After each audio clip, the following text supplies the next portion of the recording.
Welcome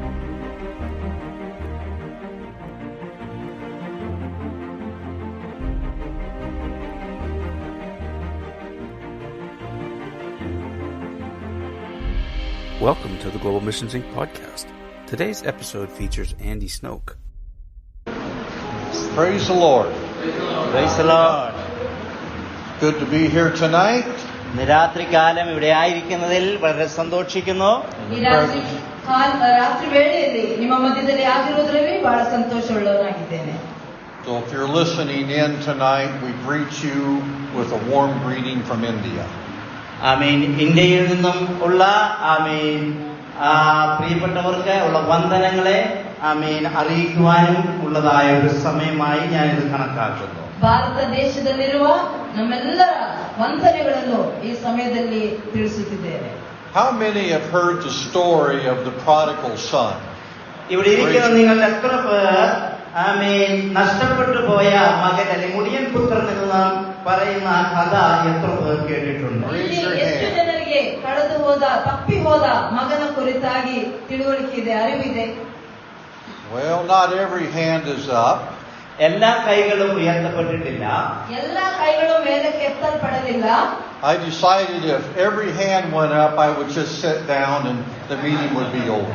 ആമേൻ. എല്ലാ കൈകളും ഉയർത്തപ്പെട്ടിരുന്നുവെങ്കിൽ പിന്നെ എനിക്കൊന്നും പറയുവാനില്ല, ഞാൻ പോയിരുന്നതിന് മീറ്റിംഗ് കഴിഞ്ഞതായി പ്രഖ്യാപിച്ചേ. ಎಲ್ಲರ ಕೈ ಮೇಲಕ್ಕೆ ಎತ್ತಲ್ಪಟ್ಟಿರುತ್ತಿದ್ದರೆ ನಾನು ಈ ಮೀಟಿಂಗ್ ಈ ಕೂಟದಲ್ಲಿ ನಡೆಸುವ ಅವಶ್ಯಕತೆ ಇರಲಿಲ್ಲ, ನಾನು ಹೋಗಿ ಕುಳಿತುಕೊಳ್ತಾ ಇದ್ದೆ. I'm surprised that you're not all raising your hands now. ആമേൻ. എല്ലാവരും കൈകൾ ഉയർത്തിയില്ല എന്നുള്ളതിൽ ഞാൻ വളരെ ആശ്ചര്യത്തോടുകൂടെ ആണ് ഉള്ളത്. ಎಲ್ಲರೂ ಕೈಗಳನ್ನು ಮೇಲಕ್ಕೆ ಎತ್ತಲಿಲ್ಲ ಎಂಬ ವಿಷಯದಲ್ಲಿ ಬಹಳ ಆಶ್ಚರ್ಯಚಕಿತನಾಗಿದ್ದೇನೆ. There's a lot of truth in the story of the prodigal son. ഈ മുടിയൻ പുത്രന്റെ കഥയിൽ ഒരുപാട് പാഠങ്ങൾ നമുക്ക് പഠിക്കുവാൻ വേണ്ടിയുണ്ട്. ತಪ್ಪಿ ಹೋದ ಮಗನ ಕಥೆಯಲ್ಲಿ ಅನೇಕ ಪಾಠಗಳನ್ನು ನಮಗೆ ಕಲಿಯುವುದಕ್ಕೆ ಸಾಧ್ಯವಾಗುತ್ತದೆ. There's a lot of things in here that you don't think about when you first read it. നാം ആദ്യമായി പെട്ടെന്ന് വായിക്കുമ്പോൾ നമ്മുടെ മനസ്സിൽ നമ്മുടെ അന്തരംഗത്തിലേക്ക് കടന്നു വരാത്തതായ ഒരുപാട് കാര്യങ്ങളാണ് ആ ഒരു ചെറിയ കഥയിൽ ഉള്ളടങ്ങിയിരിക്കുന്നത്. ನಾವು ಮೊಟ್ಟ ಮೊದಲಿಗೆ ಓದುವ ಸಂದರ್ಭದಲ್ಲಿ ಅದರಿಂದ ಅನೇಕ ವಿಷಯಗಳು ನಮಗೆ ಪಡೆದುಕೊಳ್ಳುವುದಕ್ಕೆ ಆಗುವುದಿಲ್ಲ, ಆದರೆ ಅನೇಕ ಕಾರ್ಯಗಳು ಅಳವಡಿಸಲ್ಪಟ್ಟಂತಹ ಒಂದು ಕಥೆಯಾಗಿದೆ ತಪ್ಪಿ ಹೋದ ಮಗನ ಕಥೆ. Luke 15. We're going to be in Luke 15. ലൂക്കോസിന്റെ സുവിശേഷം 15-ാം അധ്യായത്തിലാണ് ആ കഥ നമുക്ക് കാണുവാൻ The കഴിയുന്നത്. story is ಲೂಕನ ಸುವಾರ್ತೆ 15ನೇ ಅಧ್ಯಾಯದಲ್ಲಿ ಆ ಕಥೆಯನ್ನು ನಮಗೆ ನೋಡುವುದಕ್ಕೆ ಸಾಧ್ಯವಾಗುತ್ತದೆ. the story is called the prodigal son. ഈ കഥ വിളിക്കപ്പെടുന്നത് മുടിയൻ പുത്രൻ എന്റെ ആ മകനെ കുറിച്ച് ഉള്ളതായ കഥയായിട്ടാണ് അത് അറിയപ്പെടുന്നത്. ಈ ಕಥೆಯು ತಪ್ಪಿ ಹೋದ ಮಗನ ಕುರಿತಾಗಿರುವ ಒಂದು ಕಥೆಯಾಗಿದೆ. But it could also be called the loving father. ആമേൻ. ഈ കഥയെ ആമേൻ സ്നേഹവാനായ ഒരു പിതാവിന്റെ ആമേൻ കഥയായിട്ടും ഇതിനെ കുറിച്ച് നമുക്ക് കാണുവാൻ കഴിയുന്നുണ്ട്. ಈ ಕಥೆಯಲ್ಲಿ ಪ್ರೀತಿ ಸ್ವರೂಪನಾದ ಒಂದು ತಂದೆಯ ಕುರಿತಾಗಿಯೂ ನಮಗೆ ತಿಳಿಯುವುದಕ್ಕೆ ಸಾಧ್ಯವಾಗುತ್ತದೆ. The title father is used 12 times in this story.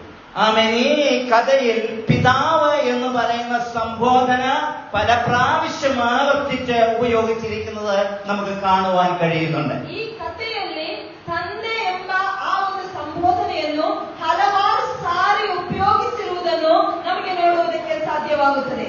It's a story of a natural father and his love for his son, and it's a story of our heavenly Father and his love for us. ആമേൻ. ഈ കഥയോടുള്ള ബന്ധത്തിൽ നാം ചിന്തിച്ചാൽ ആമേൻ മാനുഷികമായിട്ടുള്ള ഒരു പിതാവും തന്റെ മകനും തമ്മിലുള്ളതായ ബന്ധവും സ്നേഹവും അത് ആമേൻ നൽകി തരുമ്പോൾ തന്നെ സ്നേഹവാനായ ഒരു സ്വർഗീയ പിതാവിന് തന്റെ ജനമായ തന്റെ മക്കളോടുള്ള സ്നേഹവും ഇവിടെ പ്രദർശിപ്പിക്കപ്പെട്ട് വരികയാണ്. ಈ ಕಥೆಯನ್ನು ನಾವು ಕಲಿಯುವಂತಹ ಸಮಯದಲ್ಲಿ ಮಾನುಷಿಕವಾಗಿರುವಂತಹ ನಮ್ಮ ತಂದೆ ಮಗನೊಂದಿಗಿರುವ ಪ್ರೀತಿಯ ಕುರಿತಾಗಿಯೂ ಅದೇ ಸಮಯದಲ್ಲಿ ತಂದೆಯಾದ ದೇವರ ಪ್ರೀತಿಯ ಆ ಒಂದು ಅನ್ಯೋನ್ಯತೆಯನ್ನು ನಮಗೆ ಕಾಣುವುದಕ್ಕೆ ಸಾಧ್ಯವಾಗುತ್ತದೆ. We're going to read from Luke chapter 15 verse 11. നാം ലൂക്കോസിന്റെ സുവിശേഷം 15-ാം അധ്യായം അതിന്റെ 11ാമത്തെ വാക്യം മുതൽ നാം വായിക്കുവാൻ വേണ്ടി പോവുകയാണ്. ಲೂಕನ ಸುವಾರ್ತೆ 15ನೇ ಅಧ್ಯಾಯದ 11ನೇ ವಚನದಿಂದ ನಾವು ಓದುವುದಕ್ಕೆ ಹೋಗುತ್ತಿದ್ದೇವೆ. There's a man who had 2 sons. ഒരു മനുഷ്യന് 2 പുത്രന്മാരുണ്ടായിരുന്നു. ಒಬ್ಬನೊಬ್ಬ ಮನುಷ್ಯನಿಗೆ 2 ಮಕ್ಕಳಿದ್ದರು. And the son said, "Father, give me the share of my inheritance that's coming to me." അവരിൽ ഇളയവൻ അപ്പനോട്, അപ്പ വസ്തുവിൽ എനിക്ക് വരേണ്ടുന്ന പങ്ക് എനിക്ക് നൽകി തരണമേ എന്ന് ആവശ്യപ്പെട്ടു. ಅವರಲ್ಲಿ ಕಿರಿಯವನು ತಂದೆಗೆ, ಅಪ್ಪ ಆಸ್ತಿಯಲ್ಲಿ ನನಗೆ ಬರತಕ್ಕ ಪಾಲನ್ನು ಕೊಡು ಎಂದು ಕೇಳಿಕೊಂಡನು.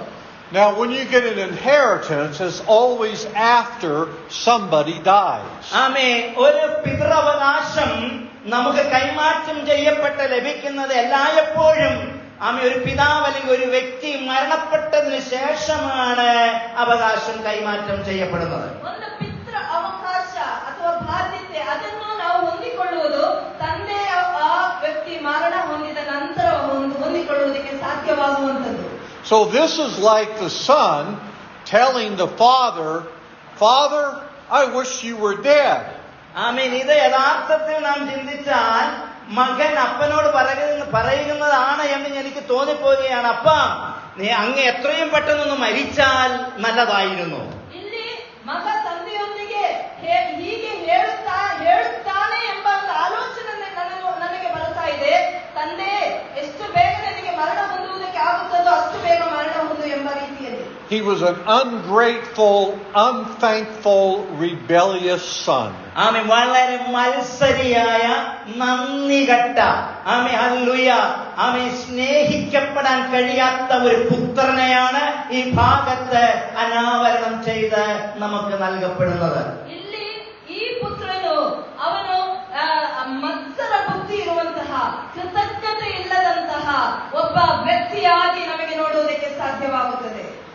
But the father loved the son, and he gave him 1/3 of everything that he had. അമ്മ, എന്നാൽ ഈ പിതാവ് ഈ മകനെ അവന്റെ നന്ദികേടൊന്നും കണക്കാക്കാതെ ആഴമായി സ്നേഹിക്കുവാനും തനിക്കുള്ളതിൽ ഒരു പങ്ക് അവന് നൽകുവാനും മനസ്സ് കാണിക്കുന്നു.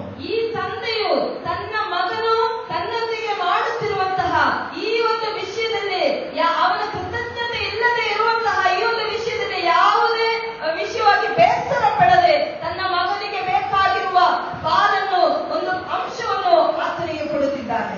And the son took a journey in the far country, as far away from his home as he could go.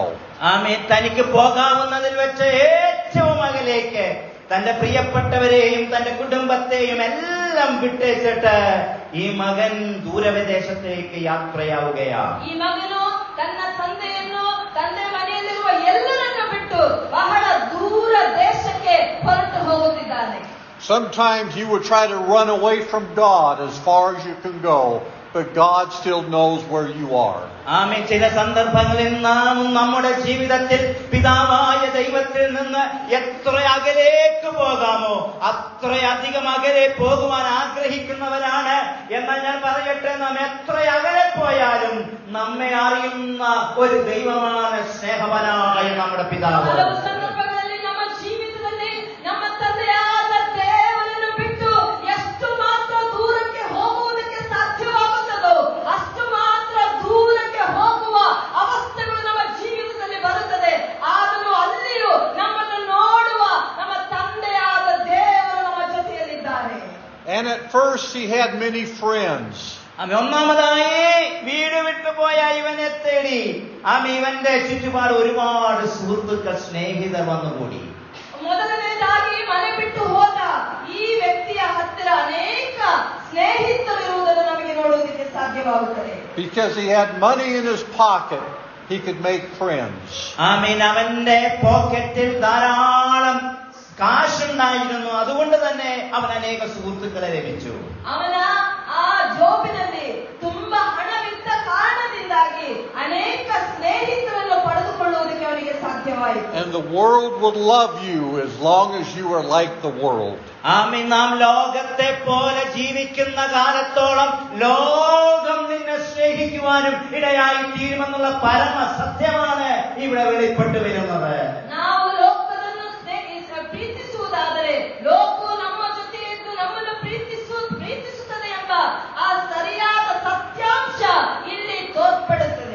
And he squandered all of his property with reckless living. അവന്റെ വഴിപ്പെട്ട ജീവിതത്തിൽ കൂടെ അവൻ കൈവശമായി വന്നതായ സകല സമ്പത്തും സ്വത്തുവകകളും അവൻ നശിപ്പിച്ചു കളയുവാൻ ഇടയായി തീർന്നു. ಅವನ ಜೀವಿತದಲ್ಲಿ ಅವನು ಹೊಂದಿಕೊಂಡಿದ್ದಂತಹ ಅವನು ತಪ್ಪಿ ಹೋದ ಕಾರಣದಿಂದಾಗಿ ಅವನಲ್ಲಿದ್ದಂತಹ ಎಲ್ಲ ಆಸ್ತಿ ಪಾಸ್ತಿಗಳನ್ನು ಅವನು ನಾಶ ಮಾಡಿಕೊಂಡನು. ಅವನಿಗೆ ಇಲ್ಲದೆ ಹೋಯಿತು. And all of his friends left him. അത് സകലവും അവന്റെ കൈവശം നഷ്ടപ്പെട്ട് കഴിഞ്ഞപ്പോൾ അവനുണ്ടെന്ന് കരുതിയ സകല സ്നേഹിതരും അവനെ വിട്ട് ദൂരവേ പോയി. ಅವನ ಕೈಯಲ್ಲಿದ್ದ ಹಣ ಎಲ್ಲ ನಷ್ಟವಾಯಿತು ಎಂಬುದಾಗಿ ತಿಳಿದಂತಹ ಸಮಯದಲ್ಲಿ ಅವನ ಜೊತೆಯಲ್ಲಿದ್ದ ಸ್ನೇಹಿತರು ಅವನನ್ನು ಬಿಟ್ಟು ಬಿಟ್ಟು ಹೊರಟು ಹೋದರು. And soon there was a famine in the land. വളരെ പെട്ടെന്ന് ദേശത്ത് ഒരു ക്ഷാമം പിടിപെടുവാനിടയായി. ಪಕ್ಕನೆಯ ದೇಶದಲ್ಲಿ ಒಂದು ದೊಡ್ಡ ಕ್ಷಾಮ ಬರುವುದಕ್ಕೆ ಬಂತು. And he began to be in need.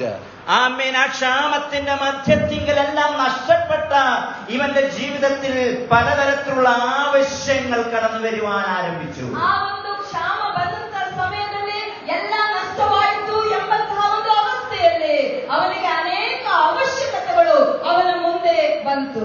And he was hungry. ഒന്നാമതായി അവൻ വിശപ്പ് എന്തെന്നുള്ളത് അറിയാൻ തുടങ്ങി. ಅವನಿಗೆ ಹಸಿವೆ ಆಗಲಿಕ್ಕೆ ಶುರುವಾಯಿತು. And before a man or a woman comes to Christ, they must realize that they must be hungry. നാം ഒരു കാര്യം മനസ്സിലാക്കണം. ഈ ലോകത്ത് ക്രിസ്തു വരുന്നതിന് മുന്നമേ ലോക മനുഷ്യൻ വിശപ്പിന്റെ അനുഭവത്തിൽ കൂടെ യാത്ര ചെയ്യുവാനിടയായി. ജീവിതದಲ್ಲಿ ಯೇಸು ಕ್ರಿಸ್ತನು ಬರುವುದಿಲ್ಲವಾದರೆ ನಮ್ಮ ಜೀವಿತದಲ್ಲಿ ಹಸಿವೆಯ ಅನುಭವಗಳು ಉಂಟಾಗುತ್ತದೆ. If you live in a far country away from Christ, you'll find that nothing satisfies. ക്രിസ്തുവില്ലാതെ അകന്ന അനുഭവങ്ങളിൽ സ്വന്തം ദേശവും വീടും വിട്ട് ദൂരവേ ആയിരിക്കുമ്പോൾ ഒന്നും നമ്മെ സംതൃപ്തീകരിക്കാത്ത ചില അനുഭവങ്ങൾ നമ്മുടെ ജീവിതയാത്രയിൽ കടന്നു വരുവാനുള്ള സാധ്യതകളുണ്ട്. ಕ್ರಿಸ್ತನನ್ನು ಬಿಟ್ಟು ಆತನನ್ನು ಬಿಟ್ಟು ಬಿಟ್ಟು ದೂರ ಅಗಲಿ ಹೋಗುವ ಸಂದರ್ಭಗಳು ನಮ್ಮ ಜೀವಿತದಲ್ಲಿ ಬರುವಾಗ ಏನು ಇಲ್ಲದೆ ಇರುವಂತಹ ಶೂನ್ಯತೆ ನಮ್ಮನ್ನು ಹಿಡಿದುಕೊಳ್ಳುತ್ತದೆ. So he got a job feeding pigs. അങ്ങനെയുള്ള ഈ മനുഷ്യന് ഒരു ജോലി ലഭിക്കുവാനിടയായി. അത് മറ്റൊന്നുമായിരുന്നില്ല, പന്നിയെ മേയ്ക്കുക എന്നുള്ള തൊഴിലാണ് അവന് ലഭിച്ചത്. ಹಾಗಿದ್ದಂತಹ ಸಮಯದಲ್ಲಿ ಈ ಮಗನಿಗೆ ಒಂದು ಕೆಲಸ ದೊರಕಿತು. ಅದೇನೆಂದರೆ ಹಂದಿಗಳನ್ನು ಮೇಯಿಸುವಂತಹ ಒಂದು ಕೆಲಸ. And he was so hungry he wanted to eat the pig food. വളരെ വിശപ്പ് അവനുണ്ടായപ്പോൾ ഈ പന്നിക്ക് നൽകുന്ന ഭക്ഷണമെങ്കിലും വാരി തിന്നുവാൻ അവൻ ആഗ്രഹിച്ചു. ಅವನಿಗೆ ಹೊಟ್ಟೆ ಬಹಳಷ್ಟು ಹಸಿವಾದಂತಹ ಸಂದರ್ಭದಲ್ಲಿ ಹಂದಿಗೆ ಕೊಡುವಂತಹ ಆಹಾರವನ್ನು ಅವನು ತಿನ್ನುವುದಕ್ಕೆ ಶುರು ಮಾಡಿದನು. And that's all the world can give you is pig food. ഇന്ന് പകൽ അറിഞ്ഞുകൊള്ളുക, ലോകത്തിന് നമുക്ക് തരുവാൻ കഴിയുന്നത് അത് അധികമല്ല, കേവലം പന്നിയുടെ ഭക്ഷണം മാത്രമായിരിക്കും ലോകത്തിന് നമുക്ക് തരുവാൻ കഴിയുന്നത്. ನೀವು ತಿಳ್ಕೊಳ್ಳಬೇಕಾದುದೇನೆಂದರೆ ಈ ಲೋಕಕ್ಕೆ ನಮಗೆ ಕೊಡುವುದಕ್ಕೆ ಸಾಧ್ಯವಾಗುವಂತದ್ದು ಬೇರೇನೂ ಅಲ್ಲ, ಹಂದಿಗೆ ಕೊಡುವಂತಹ ಆಹಾರವಾಗಿದೆ. But no one would even give him pig food to eat. എന്നാൽ ഇവിടെ പറയട്ടെ, അവന് പന്നിയുടെ ഭക്ഷണം പോലും കഴിക്കുവാൻ ആരും നൽകിയില്ല.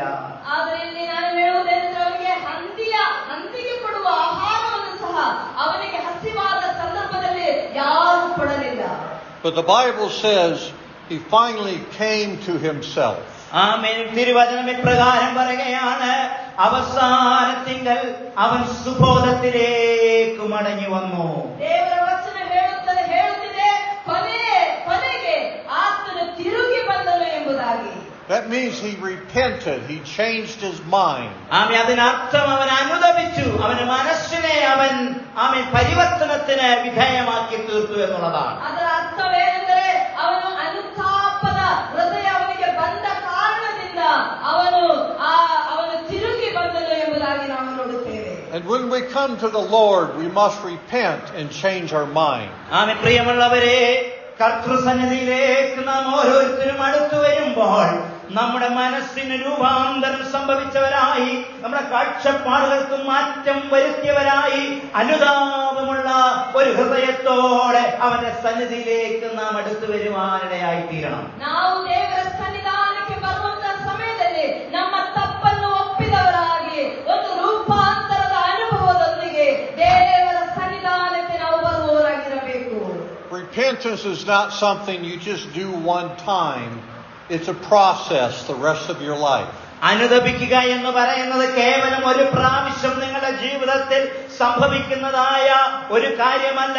പിന്നെയോ അനുദിനവും നമ്മുടെ ജീവിതത്തിൽ നാം ചെയ്തെടുക്കേണ്ടതായ ഒരു പ്രക്രിയയാണ് അനുദപിക്കുക എന്ന് പറയുന്നത്. ಅನುತಾಪದಿಂದ ಬರುವಂತಹ ಒಂದು ರೀತಿ ಅದು ಜೀವಿತದಲ್ಲಿ ಒಂದು ಸಾರಿ ನಡೆಯಬೇಕಾಗಿರುವಂತಹ ಸಂಭವವಲ್ಲ. ದಿನ ಪ್ರತಿ ನಮ್ಮ ಜೀವಿತದಲ್ಲಿ ಅನುತಾಪದ ಹೃದಯದೊಂದಿಗೆ ದೇವರ ಸನ್ನಿಧಾನಕ್ಕೆ ನಾವು ಬರಬೇಕಾಗಿದೆ. From time to time, God will ask us to repent of our sins. സമയങ്ങളിൽ സമയഭേദമില്ലാതെ നമ്മുടെ കർത്താവ് നമ്മോട് ഓരോരുത്തരോടും ആവശ്യപ്പെടുന്ന ഒരു പ്രത്യേക വിശേഷതയാണ്, മകനെ മകളെ നീ അനുദപിച്ചു കൊള്ളണം എന്നുള്ള വിഷയം. ನಮ್ಮ ಜೀವಿತದಲ್ಲಿ ದೊರಕುವ ಎಲ್ಲಾ ಸಮಯಗಳಲ್ಲಿಯೂ ದೇವರ ಸನ್ನಿಧಾನಕ್ಕೆ ಬಂದು ನಮ್ಮ ತಪ್ಪುಗಳನ್ನು ಒಪ್ಪಿಕೊಂಡು ಆತನ ಸನ್ನಿಧಾನದಲ್ಲಿ ನಮ್ಮನ್ನು ತಗ್ಗಿಸಿಕೊಂಡು ನಾವು ದಿನಂಪ್ರತಿ ಇರಬೇಕು.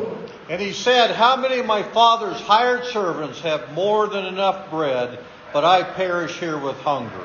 എന്നിട്ട് അവൻ പറയുകയാണ്, എന്റെ അപ്പന്റെ ഭവനത്തില് എത്രയോ പേര് ഭക്ഷണം കഴിച്ച് സംതൃപ്തിയോടെ, അപ്പന്റെ കൂലിക്കാര് സംതൃപ്തിയോടെ ഭക്ഷണം ശേഷിപ്പിക്കുന്നു, ഞാനോ വിശപ്പ് കൊണ്ട് നശിച്ചു പോകുന്നു. ಅಲ್ಲಿ ಅವನು ಹೇಳುತ್ತಿದ್ದಾನೆ, ನನ್ನ ತಂದೆಯ ಮನೆಯಲ್ಲಿ ಎಲ್ಲ ಕೂಲಿ ಆಳುಗಳು ಬಹಳ ಸಂತೋಷದಿಂದ ಆಹಾರವನ್ನು ಸೇವಿಸಿ ಅವರು ಇದ್ದಾರೆ, ಆದರೆ ನಾನಾದರೂ ಹಸಿವೆಯಿಂದ ನಾನು ಬಳಲುತ್ತಿದ್ದೇನೆ ಎಂಬುದಾಗಿ. And he said, I will arise and go to my father and say to him. അവൻ എന്നിട്ട് പറയുകയാണ്, ഞാൻ എഴുന്നേറ്റ് അപ്പന്റെ അടുക്കൽ ചെന്ന് അവനോട് ഞാൻ ഇപ്രകാരം പറയും. ನಾನು ಎದ್ದು ನನ್ನ ತಂದೆಯ ಬಳಿಗೆ ಹೋಗಿ ಅವನಿಗೆ ಈ ರೀತಿಯಲ್ಲಿ ನಾನು ಹೇಳುತ್ತೇನೆ. He decided he would go to his father. അവൻ ഒരു കാര്യം ചെയ്തു, അവൻ തീരുമാനിച്ചു, ഞാൻ ഇനി എന്റെ അപ്പന്റെ ഭവനത്തിലേക്ക് മടങ്ങി ചെല്ലും. ಅವನೊಂದು ತೀರ್ಮಾನವನ್ನು ಕೈಗೊಂಡನು, ಏನೆಂದರೆ ನಾನು ನನ್ನ ತಂದೆಯ ಮನೆಗೆ ತಿರುಗಿ ಹೋಗುತ್ತೇನೆ ಎಂಬುದಾಗಿ. He knew his father would feed him. അവന്റെ പിതാവ് അവനെ തൃപ്തീകരിക്കും, അവന്റെ അപ്പൻ അവന് ആവശ്യം പോലെ ഭക്ഷണം നൽകുമെന്നുള്ളൊരു ബോധ്യം അവനിൽ ഉണ്ടായി. ಅವನಿಗೆ ಚೆನ್ನಾಗಿ ಗೊತ್ತಿತ್ತು ನನ್ನ ತಂದೆ ಅವನಿಗೆ ಆಹಾರವನ್ನು ಕೊಡುತ್ತಾನೆ ಎಂಬುದಾಗಿ. And our Heavenly Father is waiting for us to come to Him every day of the week. ആഴ്ചയുടെ ഓരോ ദിനങ്ങളിലും ദിനരാത്രങ്ങളിലും സ്വർഗസ്ഥനായ പിതാവ് എന്റെ മകൻ എന്റെ അടുക്കലേക്ക് മടങ്ങി വരുമെന്നുള്ളതായ വാഞ്ഛയോടെ അവൻ നമ്മെ ഓരോരുത്തരെയും നോക്കിക്കൊണ്ടിരിക്കുകയാണ്. ವಾರದ ಎಲ್ಲಾ ದಿನದಲ್ಲಿಯೂ ನಮ್ಮ ತಂದೆಯು ನಮ್ಮನ್ನು ವೀಕ್ಷಿಸ್ತಾ ಇರುವುದೇನೆಂದರೆ ನನ್ನ ಮಗನು ನನ್ನ ಹತ್ತಿರ ಬರುತ್ತಾನೆ ಎಂಬುದಾಗಿ. You see, he's recognizing his sin and he's repenting and going to his father. ഇവിടുത്തെ പ്രത്യേകത എന്ന് പറയുന്നത് അവൻ അവന്റെ പാപത്തെ തിരിച്ചറിഞ്ഞ് അവൻ അനുദപിച്ച അവൻ അവന്റെ പിതാവിന്റെ ഭവനത്തിലേക്ക് മടങ്ങിപ്പോകുവാൻ ആഗ്രഹിച്ചു. ಇಲ್ಲಿ ಈ ಮಗನು ತಾನು ಮಾಡಿದ ತಪ್ಪು ಕೆಲಸ ಅವನಿಗೆ ತಿಳಿದು ಬಂತು. ಅವನ ಅನುತಾಪದ ಹೃದಯದೊಂದಿಗೆ ತನ್ನ ತಂದೆಯ ಮನೆಗೆ ಹೋಗುವ ಒಂದು ತೀರ್ಮಾನವನ್ನು ಆತನು ಕೈಗೊಂಡನು. And he said, I'll tell my father, I've sinned against heaven and before you, and I'm no longer worthy to be called your son. അവനെ ഇപ്രകാരം പറഞ്ഞു, ഞാൻ എന്റെ അപ്പന്റെ അടുക്കൽ ചെന്ന് ഞാൻ ഇപ്രകാരം പറയും, അപ്പ ഞാൻ സ്വർഗത്തോടും നിന്നോടും പാപം ചെയ്തിരിക്കുന്നു, നിന്റെ മകൻ എന്ന് വിളിക്കപ്പെടുവാൻ ഞാൻ യോഗ്യനല്ല. ತನ್ನ ತಂದೆಯ ಹತ್ತಿರ ಹೋಗಿ, ಅಪ್ಪ ನಾನು ನಿನಗೆ ವಿರೋಧವಾಗಿಯೂ ನಿನ್ನ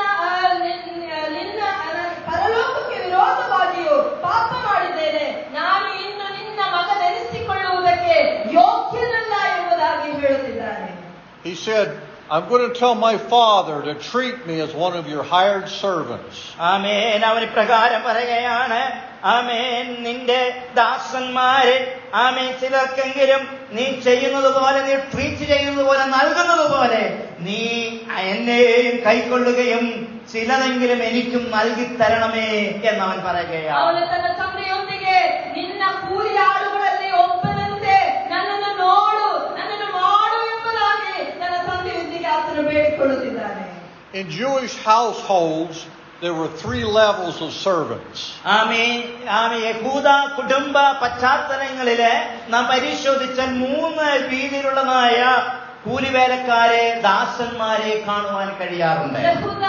ಆ ಒಂದು ಗೋತ್ರವನ್ನು ನಾವು ನೋಡುವಂತಹ ಸಮಯದಲ್ಲಿ 3 ತರದಲ್ಲಿರುವಂತಹ ಕೂಲಿ ಆಳುಗಳನ್ನು ನಮಗೆ ನೋಡುವುದಕ್ಕೆ ಸಾಧ್ಯವಾಗುತ್ತದೆ. They were bond servants. They were almost like family. They ate with the family.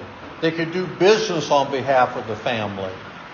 അടിമകളായ ദാസന്മാരുണ്ട്.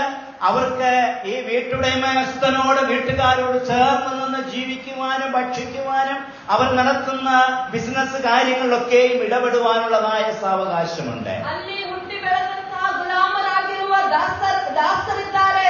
ಅವರು ಅವರ ಜೊತೆಯಲ್ಲೇ ಕುಳಿತುಕೊಂಡು ಊಟ ಮಾಡಿ ಕೆಲಸವನ್ನು ಮಾಡುವಂತಹ ದಾಸರು ಅವರ ಮನೆಯಲ್ಲಿರ್ತಾರೆ. And then there were servants that worked for the bond servants. They were still connected to the family, but they didn't have all the privileges. മറ്റൊരു കൂട്ടരെന്ന് പറയുന്നത് slaves. They worked for the bond servants.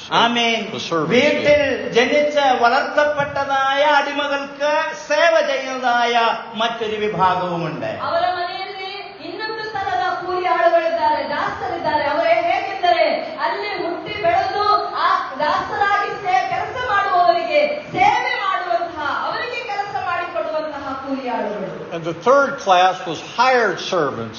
They had no rights or privileges. They were like day workers. മറ്റൊരു മൂന്നാമത്തെ വിഭാഗമാണ് വില കൊടുത്ത് വാങ്ങപ്പെട്ടവർ, കൂലിക്കെടുക്കപ്പെട്ടവർ. അവർക്ക് ഈ ഭവനവുമായി യാതൊരു രീതിയിലുള്ളതായ പദവികളോ അവകാശങ്ങളോ ഒന്നുമേ ഉണ്ടായിരിക്കുകയില്ല. അവർ പകൽ വേളകളിൽ വന്ന് ജോലി ചെയ്യുന്നു, അവർ മടങ്ങിപ്പോകുന്ന രീതിയിലുള്ള ദാസന്മാർ. 3ನೇ ತರದ ದಾಸರು ಹೇಗಿದ್ದರೆ ಅವರು ದೈನಂದಿನವಾಗಿ ಎಲ್ಲಾ ದಿವಸವೂ ಬಂದು ಅಲ್ಲಿ ಕೆಲಸ ಮಾಡಿ ಹೋಗುವವರಾಗಿರುತ್ತಾರೆ. ಅವರಿಗೆ ಮನೆಯಲ್ಲಿರುವಂತಹ ಯಾವ ವಿಷಯದಲ್ಲಿಯೂ ಹಕ್ಕಿರುವುದಿಲ್ಲ. He said, I'm going to tell my father to make me a day worker, a hired servant.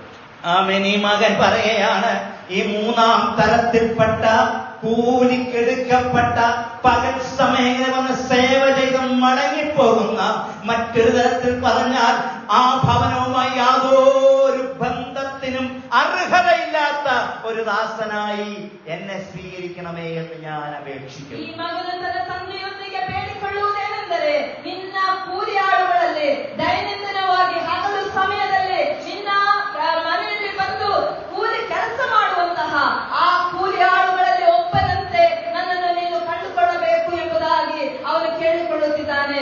ಯಾವ ಅರ್ಹತೆಯೂ ಇಲ್ಲದ ರೀತಿಯಲ್ಲಿ ಆತನು ಆ ವಿಷಯವನ್ನು ತನ್ನ ತಂದೆಯೊಂದಿಗೆ ಮಾತಾಡುತ್ತಿದ್ದಾನೆ. And he rose and he came to his father, but while he was still a long way off, his father saw him and felt compassion and ran and embraced him and kissed him. അവൻ അവിടുന്ന് എഴുന്നേറ്റു, അപ്പന്റെ ഭവനത്തിലേക്ക് അവൻ യാത്ര പുറപ്പെട്ടു. Hallelujah. അവൻ ദൂരവേ വരുന്നത് അപ്പൻ പിതാവ് കാണുവാനിടയായി തീർന്നു. ಹೀಗೆಲ್ಲ ಆತನ ಹೃದಯದಲ್ಲಿ ಆಲೋಚನೆ ಮಾಡಿಕೊಂಡು ಅವನು ತನ್ನ ತಂದೆಯ ಮನೆಗೆ ಆತನು ಬರುತ್ತಿದ್ದಾನೆ. You see, the father saw him a long ways off. വളരെ വിദൂരവേ തന്നെ ഈ പിതാവ് തന്റെ മകൻ നടന്നു വരുന്നത് കാണുവാനിടയായി. ಇನ್ನು ದೂರವಿರುವಾಗಲೇ ತನ್ನ ಮಗನು ಅಲ್ಲಿಂದ ದೂರದಿಂದ ಬರುತ್ತಿರುವುದನ್ನು ತನ್ನ ತಂದೆಯು ನೋಡುತ್ತಿದ್ದಾನೆ. That's because the father had compassion on his son.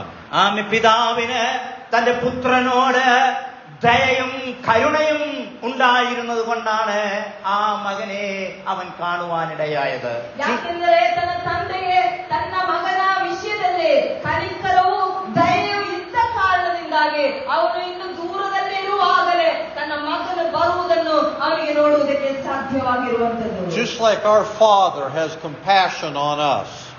പ്രിയമുള്ളവരെ, നമ്മുടെ പിതാവിന് സ്നേഹവാനായ നമ്മുടെ പിതാവിന് നമ്മുടെ മേലുണ്ടായതായ സ്നേഹം, ആ സ്നേഹം പോലെ ഈ പിതാവ് മകനോട് കാണിക്കുകയാണ്. ಏಕೆಂದರೆ ನಮ್ಮ ತಂದೆಗೆ ತನ್ನ ಮಗನೊಂದಿಗೆ ಮಗಳೊಂದಿಗೆ ಇರುವಂತಹ ಆ ಒಂದು ವಾತ್ಸಲ್ಯ ಇಲ್ಲಿ ಆ ತಂದೆಯು ತನ್ನ ಮಗನಿಗೆ ತೋರಿಸುತ್ತಿದ್ದಾನೆ. I think the father prayed every day for his son. ഞാൻ വിചാരിക്കുകയാണ് ഈ പിതാവ് എല്ലാ ദിവസവും ഈ മകനെ ഓർത്ത് പ്രാർത്ഥിക്കുന്നുണ്ടായിരിക്കാം. ನಾನು ಹೀಗೆ ಚಿಂತಿಸುತ್ತಿದ್ದೇನೆ, ಈ ತಂದೆಯು ತನ್ನ ಮಗನಿಗಾಗಿ ಎಲ್ಲಾ ದಿನವೂ ಪ್ರಾರ್ಥನೆ ಮಾಡುತ್ತಿದ್ದನು ಎಂಬುದಾಗಿ. He said, "Dear Heavenly Father, please send my son home." ആമേൻ. അവന് ആ പിതാവ് ഇപ്രകാരമായിരിക്കാം പ്രാർത്ഥിച്ചത്: സ്വർഗീയ പിതാവേ, ദയവായി എന്റെ പ്രിയ മകനെ എന്റെ ഭവനത്തിലേക്ക് നീ തിരികെ കൊണ്ടുവരണമേ. ಆ ತಂದೆಯು ಹೀಗೆ ದೇವರ ಸನ್ನಿಧಾನದಲ್ಲಿ ಪ್ರಾರ್ಥನೆ ಮಾಡಿರಬಹುದು. ಏನೆಂದರೆ, ದೇವರೇ, ನನ್ನ ಮಗನನ್ನು ದಯಮಾಡಿ ಮನೆಗೆ ತಿರುಗಿ ಕರ್ಕೊಂಡು ಬಾ ಎಂಬುದಾಗಿ. I will forgive everything that he has done. അവൻ ചെയ്തതായ എല്ലാ തപ്പും, അവൻ ചെയ്ത എല്ലാ തെറ്റുകളും ഞാൻ ക്ഷമിച്ചുകൊള്ളാം എന്ന് അവൻ പറഞ്ഞിരിക്കാം. ಅವನು ಹೀಗೆ ಹೇಳಿರಬಹುದು, ತನ್ನ ಮಗನು ಮಾಡಿದಂತಹ ಎಲ್ಲಾ ತಪ್ಪುಗಳನ್ನು ನಾನು ಮನ್ನಿಸುತ್ತೇನೆ, ನಾನು ಕ್ಷಮಿಸುತ್ತೇನೆ ಎಂಬುದಾಗಿ ಅವನು ಹೇಳಿರಬಹುದು. Please send him home to me. പിതാവേ, എന്റെ മകനെ, എന്റെ നഷ്ടപ്പെട്ട മകനെ ദയവായി എന്റെ വീട്ടിലേക്ക് നീ തിരികെ കൊണ്ടുവരണമേ. ದೇವರೇ, ನನ್ನ ತಪ್ಪಿ ಹೋದ ಮಗನನ್ನು ದಯಮಾಡಿ ನನ್ನ ಮನೆಗೆ ತಿರುಗಿ ಬರಮಾಡು. He prayed for him every day. എല്ലാ ദിവസവും ഈ പിതാവ് അവന് വേണ്ടി പ്രാർത്ഥിച്ചു. ಎಲ್ಲಾ ದಿನವೂ ಈ ತಂದೆಯು ತನ್ನ ಮಗನ ತಿರುಗಿ ಬರೋಣಕ್ಕಾಗಿ ಪ್ರಾರ್ಥನೆ ಮಾಡಿದನು. And God is looking out for you and I. ദൈവം ഇന്ന് രാത്രി എന്നെയും നിന്നെയും നോക്കിക്കൊണ്ടിരിക്കുകയാണ്. ದೇವರು ಈ ರಾತ್ರಿ ವೇಳೆಯಲ್ಲಿ ನನ್ನನ್ನು ನಿನ್ನನ್ನು ಆತನು ವೀಕ್ಷಿಸುತ್ತಿದ್ದಾನೆ. He calls us every day and says, "Come home." ആമേൻ. അവൻ എല്ലാ ദിവസവും നമ്മെ വിളിക്കുകയാണ്, മടങ്ങി വരൂ, എന്റെ ഭവനത്തിലേക്ക് നീ തിരികെ വരൂ. ನಮ್ಮನ್ನು ನೋಡುವ ನಮ್ಮ ತಂದೆಯು ನಮ್ಮೊಂದಿಗೆ ಹೇಳಿಕೊಳ್ಳುವುದೇನೆಂದರೆ, ಆತ ನಮ್ಮನ್ನು ನೋಡುತ್ತಾ ನೀನು ನನ್ನ ಹತ್ತಿರಕ್ಕೆ ತಿರುಗಿ ಬಾ ಎಂಬುದಾಗಿ ಆತನ ನಮ್ಮನ್ನು ನೋಡಿ ಹೇಳುತ್ತಿದ್ದಾನೆ. I will forgive all of your sins because of the work of the cross. ക്രൂശിന്റെ പ്രവൃത്തി നിമിത്തം നീ ചെയ്ത സകല തെറ്റുകളും ക്ഷമിക്കാൻ ഞാൻ ഇന്നും തയ്യാറായിരിക്കുകയാണ്. ನಾನು ನೀನು ಮಾಡಿದ ಎಲ್ಲಾ ತಪ್ಪುಗಳನ್ನು ಕ್ರೂಜಿಯಲ್ಲಿ ನಾನು ಮಾಡಿದಂತಹ ಆ ಒಂದು ಕ್ರಿಯೆಯಿಂದ ನಾನು ನಿಮ್ಮ ತಪ್ಪುಗಳನ್ನು ಮನ್ನಿಸುವುದಕ್ಕೆ ಶಕ್ತನಾಗಿದ್ದೇನೆ. And the father saw his son and embraced him and kissed him. നടന്നു വരുന്ന മകനെ പിതാവ് കണ്ടു.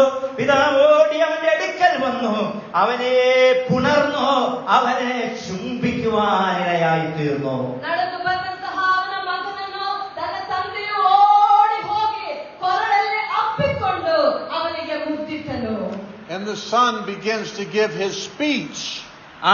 എന്നിട്ട് ഇവിടെ ഈ മകൻ അവന്റെ സംസാരം ഇവിടെ ആരംഭിക്കുകയാണ്. ಅದರ ನಂತರ ಈ ಮಗನು ತಾನು ಮಾತನಾಡಬೇಕು ಎಂಬುದಾಗಿ ಚಿಂತಿಸಿದ ಮಾತುಗಳನ್ನು ಮಾತನಾಡುವುದಕ್ಕೆ ಶುರು ಮಾಡಿದನು. He had rehearsed it many times. ഒരുപാട് തവണ അവിടെ നിന്ന് ഇങ്ങോട്ട് വീട്ടിലോട്ട് വരുന്ന വഴിക്ക് മുഴുവൻ അപ്പനോട് പറയേണ്ടത് നിങ്ങൾ റിഹേഴ്സൽ ചെയ്ത് വീണ്ടും വീണ്ടും ആവർത്തിച്ച് പറഞ്ഞുകൊണ്ടാണ് ഇവൻ വരുന്നത്. ಅವನು ತನ್ನ ತಂದೆಯ ಮನೆಗೆ ಬರುವಂತಹ ಸಮಯದಲ್ಲಿ ತಂದೆಯೊಂದಿಗೆ ಏನು ಹೇಳಬೇಕು ಎಂಬ ಮಾತನ್ನು ಆತನು ಬರುವ ದಾರಿಯಲ್ಲಿ ಅದನ್ನು ತಿರುಗಿ ತಿರುಗಿ ನೆನಪು ಮಾಡಿ ಅದನ್ನು ಹೇಳುತ್ತಾ ಆತನು ಬಂದಿರಬಹುದು. He says, "Father, I have sinned against heaven and before you. I am no longer worthy to be called your son." അവൻ അപ്പനോട് പ്രകാരം പറഞ്ഞു, അപ്പാ, ഞാൻ സ്വർഗത്തോടും നിന്നോടും പാപം ചെയ്തിരിക്കുന്നു, ഇനിമേൽ നിന്റെ മകനെന്ന് വിളിക്കപ്പെടുവാൻ ഞാൻ യോഗ്യനല്ല. ಅವನು ತನ್ನ ತಂದೆಯನ್ನು ಅಪ್ಪಿ ಹಿಡಿದು ತಂದೆಯನ್ನು ನೋಡಿದ ತಕ್ಷಣವೇ ಆತನು ಹೇಳುತ್ತಿದ್ದಾನೆ, ಅಪ್ಪ, ನಾನು ಪರಲೋಕಕ್ಕೆ ವಿರೋಧವಾಗಿಯೂ ನಿನ್ನ ಮುಂದೆಯೂ ತಪ್ಪು ಮಾಡಿದ್ದೇನೆ, ನಾನು ನಿನ್ನ ಮಗನೆನಿಸಿಕೊಳ್ಳುವುದಕ್ಕೆ ಯೋಗ್ಯನಲ್ಲ ಎಂಬುದಾಗಿ ಆತನು ತನ್ನ ತಂದೆಯೊಂದಿಗೆ ಹೇಳುತ್ತಿದ್ದಾನೆ. And then he was supposed to say, "Make me like one of your hired servants." എന്നിട്ട് ഇവിടെ ഇപ്രകാരം പറയുകയാണ്, എന്നെ നിന്റെ കൂലിക്കാരിൽ ഒരുവനെ പോലെ മാറ്റി തീർക്കണമേ. ಅದರ ನಂತರ ಆ ಮಗನು ತನ್ನ ತಂದೆಯೊಂದಿಗೆ ಹೇಳಿಕೊಳ್ಳುವುದೇನೆಂದರೆ, ಅಪ್ಪ, ನಿನ್ನ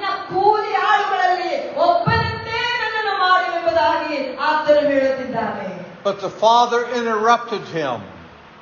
എന്നാൽ പിതാവ് അവനത് പറയാൻ തുടങ്ങിയപ്പോൾ തന്നെ അവന്റെ വാകൾ കൈകൊണ്ട് മറച്ചു. അവനെ അത് പറയുന്നതിൽ നിന്ന് വിലക്കുവാനിടയായി. ತನ್ನ ತಂದೆಯು ಆ ಮಗನು ಹಾಗೆ ಹೇಳುವಂತಹ ಸಂದರ್ಭದಲ್ಲಿ ಅವನು ಹೇಳುವ ಮಾತನ್ನು ಹೇಳುವುದಕ್ಕೆ ಅವನು ಆಸ್ಪದ ಕೊಡಲಿಲ್ಲ. He said to his servants to bring quickly the best robe and put on him and put a ring on his hand and shoes on his feet.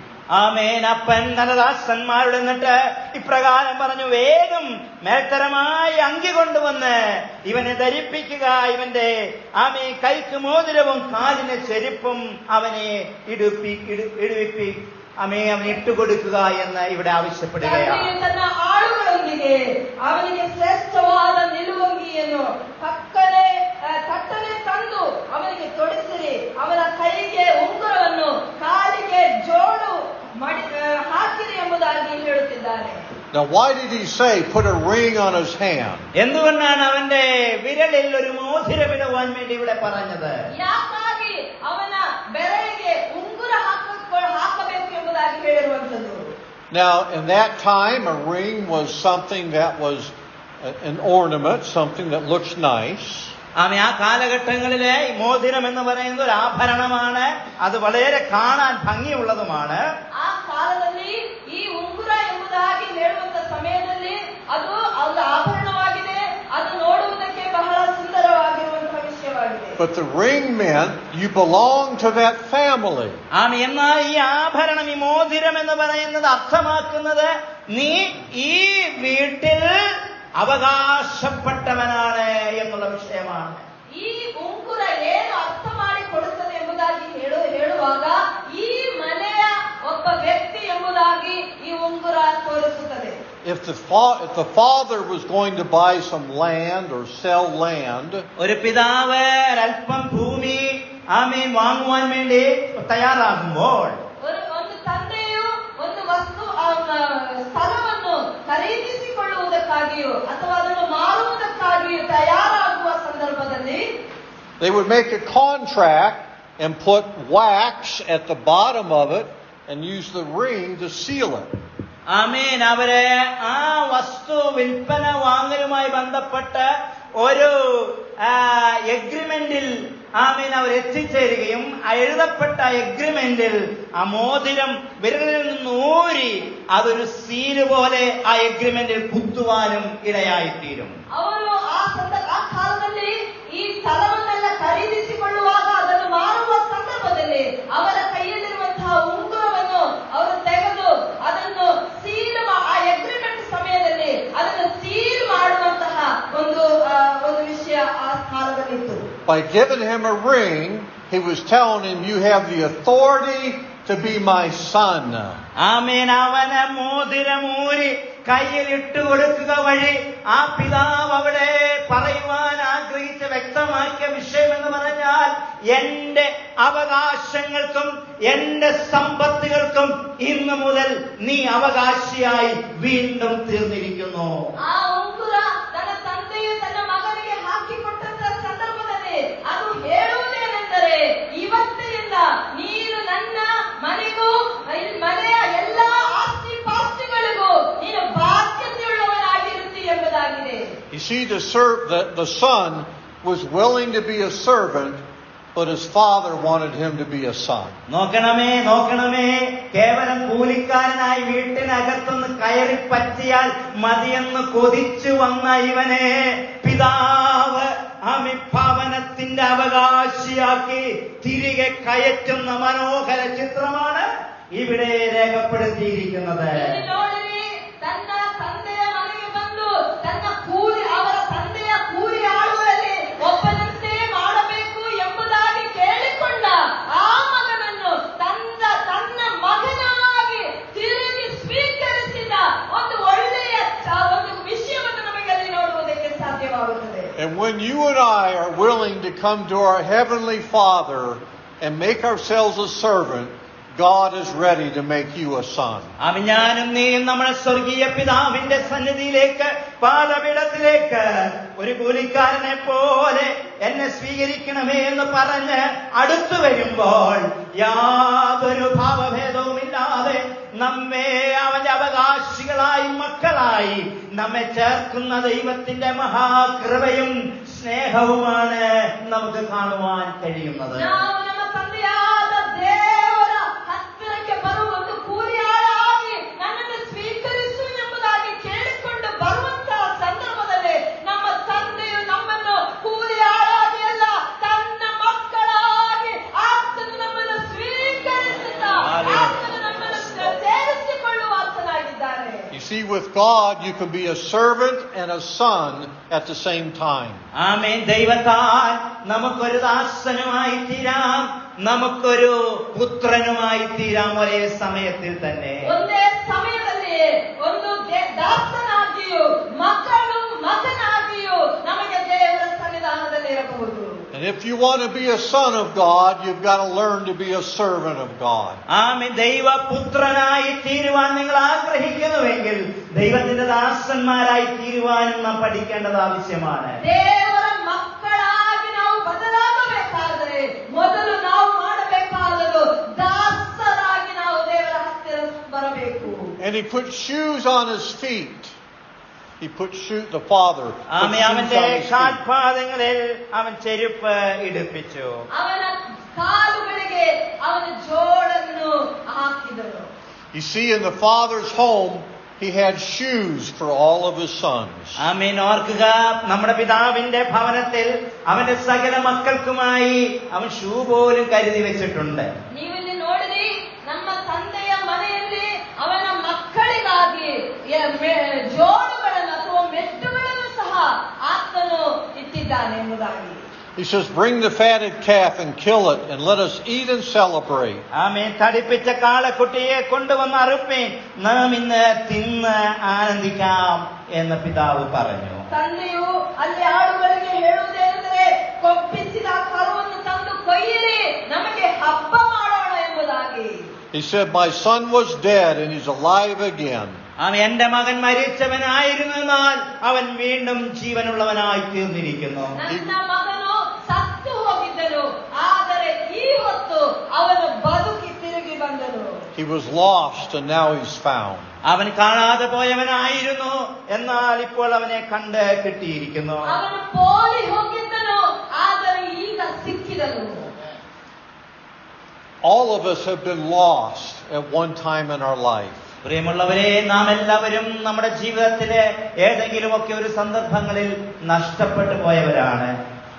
ಪ್ರೀತಿಯ ದೇವಜನರೇ, ನಮ್ಮ ಜೀವಿತದಲ್ಲಿಯೂ ಹಲವು ಸಂದರ್ಭಗಳಲ್ಲಿ ನಾವು ತಪ್ಪಿ ಹೋದ ಅಥವಾ ಪೋಲಿ ಹೋಗಿದ್ದಂತಹ ಮಕ್ಕಳಾಗಿದ್ದೆವು. But in Christ we can be found. എന്നാൽ ക്രിസ്തുവേശുവിൽ നാം നേടിയവരായി തീർന്നു, നാം കണ്ടെത്തിയവരായി തീർന്നു. ಆದರೆ ಯೇಸು ಕ್ರಿಸ್ತನ ಮುಖಾಂತರವಾಗಿ ನಾವು ಸಿಕ್ಕಿಕೊಂಡೆವು ಅಥವಾ ನಾವು ಕಂಡುಕೊಂಡೆವು. And just remember, when the Lord calls you to be a servant, ആമേൻ. യേശു ക്രിസ്തു നിങ്ങളെ അവന്റെ ദാസന്മാരായി വിളിച്ചപ്പോൾ, ಯೇಸು ಕ್ರಿಸ್ತನು ನಿಮ್ಮನ್ನು ಆತನ ದಾಸರಾಗಿ ಆತನು ಕರೆದಂತಹ ಸಂದರ್ಭದಲ್ಲಿ, it means he's calling you to be a son. ആമേൻ, അതർത്ഥമാക്കുന്നത് അവൻ നിങ്ങളെ വിളിച്ചത് അവന്റെ പുത്രനായിട്ടാണ്, പുത്രിയായിട്ടാണ്. ಅದು ಅರ್ಥ ಮಾಡಿಕೊಡುವುದೇನೆಂದರೆ, ಆತನು ನಮ್ಮನ್ನು ಹಾಗೆ ಕರೆದಿರುವಂತದ್ದು ಆತನ ಮಕ್ಕಳಾಗಿ, ಮಗನಾಗಿ, ಮಗಳಾಗಿ ಮಾಡುವುದಕ್ಕಾಗಿಯಾಗಿದೆ. God is calling boys and girls that never had a family to belong to the family of God. ആമേൻ. ഇന്ന് പകൽക്കാലം ദൈവം വിളിക്കുകയാണ്. ദൈവം പറയുകയാണ്, എന്റെ കുഞ്ഞുങ്ങളെ, ആൺകുട്ടികളെ, പെൺകുട്ടികളെ, ആമേൻ, ആമേൻ, നിങ്ങൾ എന്റെ ഭവനത്തിലെ മക്കളാണ് എന്ന് അവൻ പറയുകയാണ്. ಗಂಡು ಹೆಣ್ಣು ಮಕ್ಕಳೇ, ನೀವು ನನ್ನ ಮನೆಯ ಮಕ್ಕಳಾಗಿದ್ದೀರಿ ಎಂಬುದಾಗಿ ನಮ್ಮ ತಂದೆಯಾದ ದೇವರು ಹೇಳುತ್ತಿದ್ದಾರೆ. If you've never had a mother or a father, we still have our Heavenly Father in heaven.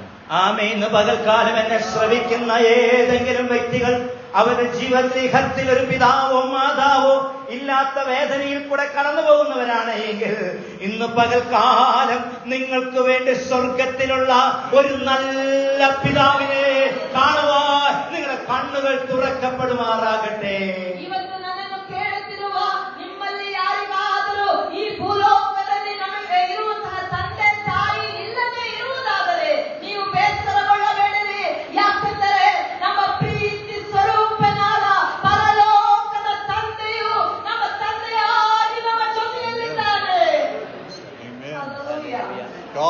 to make us sons of God, part of His family.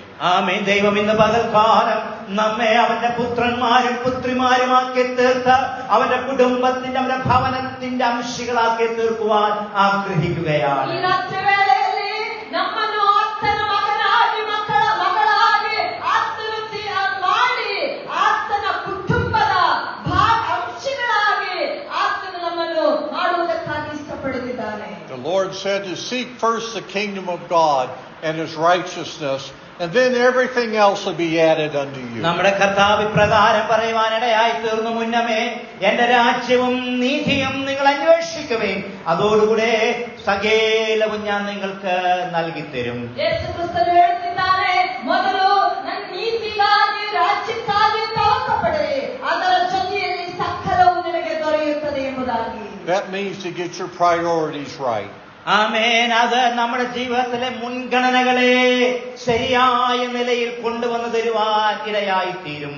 ಹಾಗೆ ಆ ವಿಷಯವು ನಮ್ಮ ಜೀವಿತದಲ್ಲಿ ಪ್ರಾಧಾನ್ಯತೆಯಿಂದ ಕೂಡಿದ ವಿಷಯಗಳನ್ನು ನಮ್ಮ ಜೀವಿತದಲ್ಲಿ ಅದು ಬರಮಾಡುವಂತದ್ದಾಗಿರುತ್ತದೆ.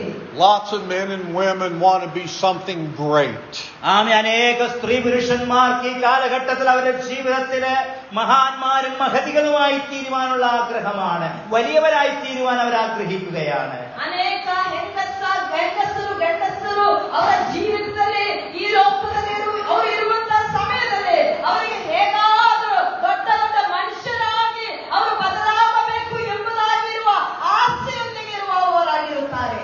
Instagram is full of thousands of young ladies taking selfies, trying to make themselves famous. അനേക ചെറുപ്പക്കാരികളായ പെൺകുട്ടികളെ കൊണ്ട് ഇൻസ്റ്റഗ്രാം അവരുടെ ഫോട്ടോ എല്ലാം എടുത്ത് ഇൻസ്റ്റഗ്രാം മുഴുവനും പെൺപിള്ളേരുടെ ഫോട്ടോ കൊണ്ട് നിറഞ്ഞിരിക്കുകയാണ്. ಇನ್ಸ್ಟಾಗ್ರಾಮಲ್ಲಿ ಹೆಣ್ಣು ಮಕ್ಕಳು ಅವರ ಸೆಲ್ಫಿಗಳನ್ನ ತೆಗೆದುಕೊಂಡು ಅವರು ಹೇಗೆ ತಮ್ಮನ್ನೇ ಪ್ರಸಿದ್ಧಪಡಿಸಿಕೊಳ್ಳಬೇಕು ಎಂಬುದಾಗಿ ಚಿಂತಿಸಿಕೊಂಡು ಅದರಲ್ಲಿ post ಮಾಡುವವರಾಗಿರುತ್ತಾರೆ. And they stare at the camera just right and look at it just right and smile and post their pictures. ആമേൻ. അവരുടെ ക്യാമറ എടുത്ത് ഇങ്ങനെ മുമ്പിൽ പിടിച്ച് പല പോസ്റ്റിലും രീതിയിലൊക്കെ മുഖഭാവം വെച്ച് ഫോട്ടോ എടുത്ത് അവർ പോസ്റ്റ് ചെയ്തുകൊണ്ടിരിക്കുകയാണ്. ಅವರು ತಮ್ಮ ಫೋನ್ ಅನ್ನು ತಮ್ಮ ಮುಂದೆ ಇಟ್ಟುಕೊಂಡು ಅವರಿಗೆ ಸರಿತೋರುವ ರೀತಿಯಲ್ಲಿ ಪೋಸ್ಟ್ ಮಾಡಿಕೊಂಡು ಆ ಫೋಟೋ ತೆಗೆದು ಅವರು ಪೋಸ್ಟ್ ಮಾಡ್ತಾರೆ. And then they apply filters to their pictures to make themselves look prettier. ആമേ. അവരെ ഒന്നുകൂടെ മനോഹര രൂപികളാക്കി തീർക്കേണ്ടതിന് വേണ്ടി ആ ഫോണിന്റെ അടിയിലുള്ളതായ ചില ക്രമീകരണങ്ങള് ഒക്കെ പിന്നെ ഉപയോഗിച്ച് അവരെ സുന്ദരിമാരാക്കി തീർക്കുകയാണ്. ಅವರನ್ನು ಆ ನಿಜವಾದ ಆ ಒಂದು ಫೋಟೋಗ್ರಾಫ್ ಅನ್ನು ಅವರು ತೆಗೆದು ಆ ಫೋನಿನ ಕೆಳಗಿರುವ ಫಿಲ್ಟರ್ ಎಂಬ ಆ ಒಂದು ಆಪ್ಷನ್ಗೆ ಹೋಗಿ ಅಲ್ಲಿ ಎಷ್ಟು ಸುಂದರವಾಗಿ ಅವರನ್ನು ಮಾಡುವುದಕ್ಕೆ ಸಾಧ್ಯವಾಗುತ್ತದೋ ಅಷ್ಟು ಸುಂದರವಾಗಿ ಅವರನ್ನು ಮಾಡಿದ ನಂತರ ಅವರು ಅದನ್ನು ಪೋಸ್ಟ್ ಮಾಡುತ್ತಾರೆ. And by the way, Debbie and I come to you tonight unfiltered. ആമേൻ. എന്നാൽ ഇന്ന് ഞാൻ പറയട്ടെ, ഞാനും ഡെബിയും നിങ്ങളുടെ അടുക്കൽ കടന്നു വന്നിരിക്കുന്നത് ആ നിലയിൽ അൺഫിൽറ്റേഡ് ആയിട്ടാണ് വന്നിട്ടുള്ളത്. ನಾನು ಹಾಗೂ ನನ್ನ ಧರ್ಮಪತ್ನಿಯಾಗಿರುವ ಡೆಬ್ಬಿ ಬಂದಿರುವಂತದ್ದು ಹಾಗೆ ಯಾವುದೇ ವಿಧದಲ್ಲಿರುವಂತಹ ಸ್ವಾಭಾವಿಕವಲ್ಲದೆ ಇರುವಂತಹ ಯಾವುದೇ ವಿಷಯವನ್ನು ಹೊಂದಿಕೊಂಡಲ್ಲ ಇವತ್ತು ನಿಮ್ಮ ಮಧ್ಯದಲ್ಲಿ ಬಂದಿರುವಂತದ್ದು. What you see is what you get. നാം കാണുന്നതാണ് നമുക്ക് ലഭിക്കുന്നത്. ನಾವು ಏನು ನೋಡುತ್ತಿದ್ದೇವೋ ಅದನ್ನು ನಾವು ಹೊಂದಿಕೊಳ್ಳುವವರಾಗಿರುತ್ತೇವೆ. But these young ladies, when they get 200 people following them, they say, I'm great. അങ്ങനെ ഒരു ഫോട്ടോയൊക്കെയും അവർ പോസ്റ്റ് ചെയ്ത് അതിന്റെ പിന്നാലെ ആയിരക്കണക്കിന് ആളുകൾ അവരെ പിന്തുടർന്ന് ഫോളോവേഴ്സായി വരുമ്പോൾ അവരങ്ങ് ചിന്തിക്കുകയാണ്, ഞാൻ ഭയങ്കര മഹതിയാണ്, വലിയവളാണ്.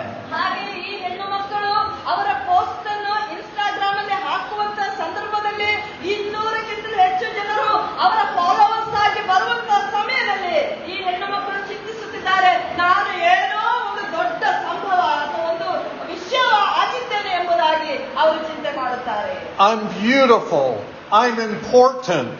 ഞാൻ വളരെ പ്രാധാന്യമുള്ളവളാണ്, ഞാൻ വളരെ മനോഹര രൂപിണിയാണ്, ನಾನು ಬಹಳ ಸುಂದರಿಯಾಗಿದ್ದೇನೆ, ನಾನು ನನಗೆ ಬಹಳ ಪ್ರಾಧಾನ್ಯತೆ ಇದೆ ಎಂಬುದಾಗಿ ಅವಳು ತನ್ನದೇ ಅವಳು ಚಿಂತಿಸುತ್ತಾಳೆ. But those 200 followers are fake friends. എന്നാൽ നിങ്ങൾക്കൊരു സത്യം അറിയാമോ? ആ 200ഓളം അല്ലെ 2000ഓളം വരുന്നതായ അവരെ പിന്തുടർന്ന് വരുന്നവരെ ഫോളോവേഴ്സ് എന്ന് പറയുന്നവർ അത് വ്യാജ പ്രൊഫൈൽ ഉണ്ടാക്കി പിന്തുടരുന്ന വ്യക്തികളാണ്.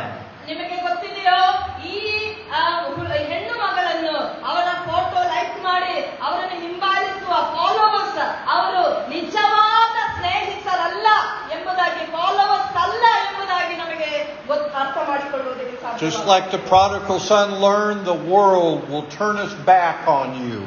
ആമേൻ. ഈ മുടിയൻ പുത്രൻ അവൻ മനസ്സിലാക്കിയ ഒരു യാഥാർത്ഥ്യം വലിയൊരു യാഥാർത്ഥ്യമായിരുന്നു. അവൻ മനസ്സിലാക്കിയ യാഥാർത്ഥ്യം എന്തെന്നറിയാമോ?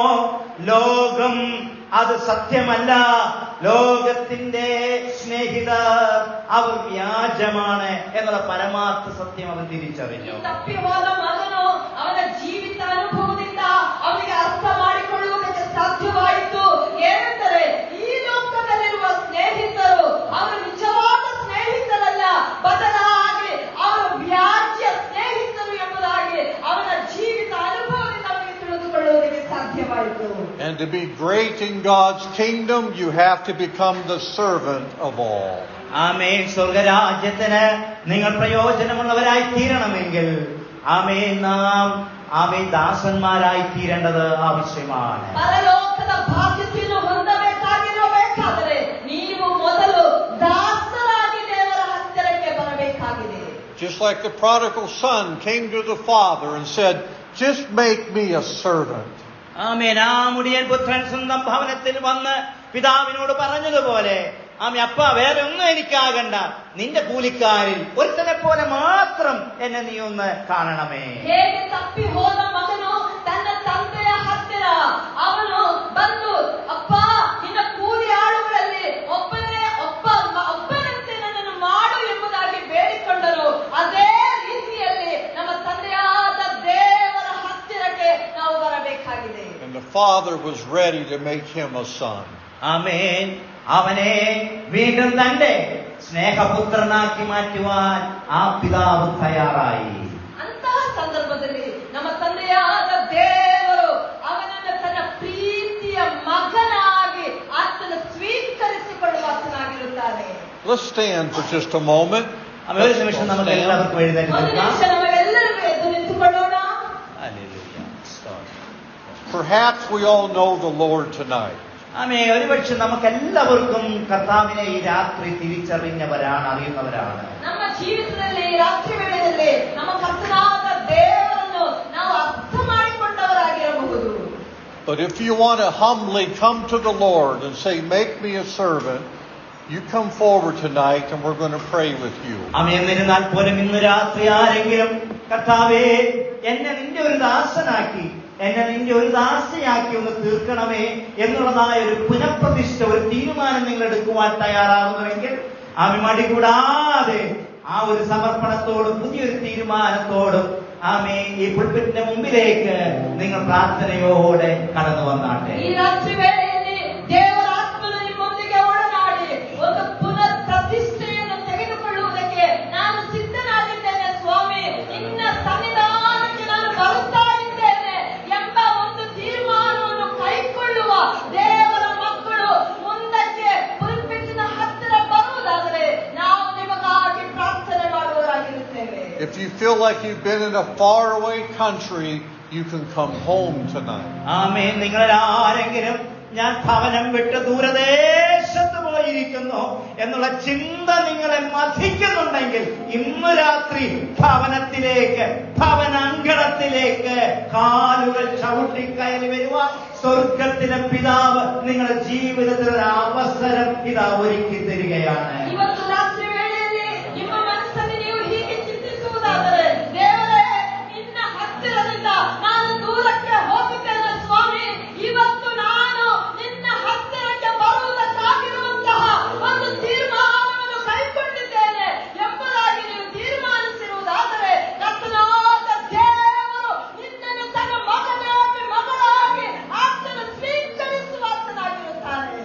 Or perhaps you already know the Lord and you just want to commit your way to the Lord in a greater way.